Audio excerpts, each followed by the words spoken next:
I could say the same thing to Gen X people our age or older. Sales is also walking into a job interview or preparing for a job interview. Or in my case, when I started to understand sales, I was also gaining more confidence. That's when I like went kind of over my boss's head and went straight to the straight to the owner and basically asked him for a raise. I didn't just say, "Hey, give me money." No, I put together, I knew what his Yeah. objections were going to be, and it's just like, and I laid them out and I answered those objections, so that kind of was a little more marketing because I did a little pre-planning. And that's kind of a side note too. You don't have to be, you don't have to be the salesperson calling up, cold calling people on the phone out of the blue. You can also understand marketing and have Yes. them start bringing people to you. So then the only part of sales is just like getting them over the line. You know what I mean? Like Yes. moving them across the finish line.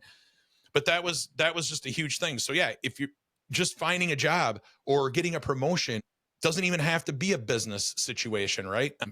It's just sales. It's just, you're not going to regret understanding how to do it. So that's all. I mean, Yes. And let's maybe dovetail into the marketing and self-promotion arena, especially for Gen X, as you say, because there's a similar, maybe even bigger stigma and, let's just be honest, fear around that. But I also like how you're connecting it to job interviews because it's all the same concept, right? Like being able to confidently speak about yourself and tell your stories and really emphasize the strengths and accomplishments is, sales and marketing of yourself. And so whether you're doing that for a job or for your business or product, that again, life skill is important. And, when it comes to job interviews, it's the same when you're in a sales conversation and the customer starts deep diving on some technical feature. Like you said, you didn't know the technical aspects of the RV and such, right? Like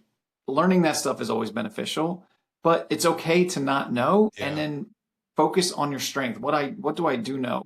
And questions like, how can I learn? You're trying to learn, let me try to learn, and go that back and forth. The same in the job interview.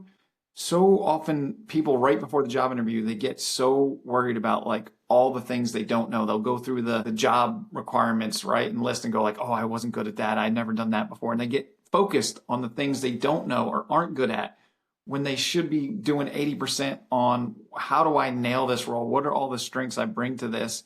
And if there is that question on something you haven't done, you just own that and go like, well, that's going to be a learning and development thing, or I'll work with the team or whatever, right? But that's more that marketing, I think, of just like putting your story out there, putting your strengths out there and conveying that consistently versus like worrying about all the things you don't know or haven't done.